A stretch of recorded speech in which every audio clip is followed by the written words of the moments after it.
We're going to begin with 2 rounds of Kapalabhati breath, also known as skull shining or skull illuminating breath.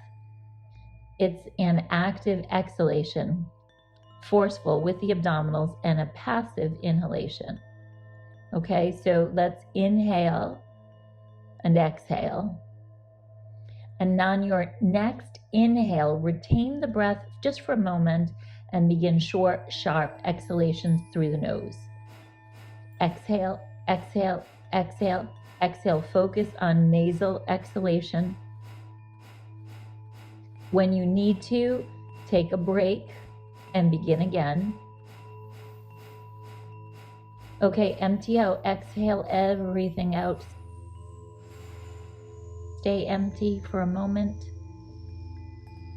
Release, inhale, and begin again. Exhale, exhale, exhale.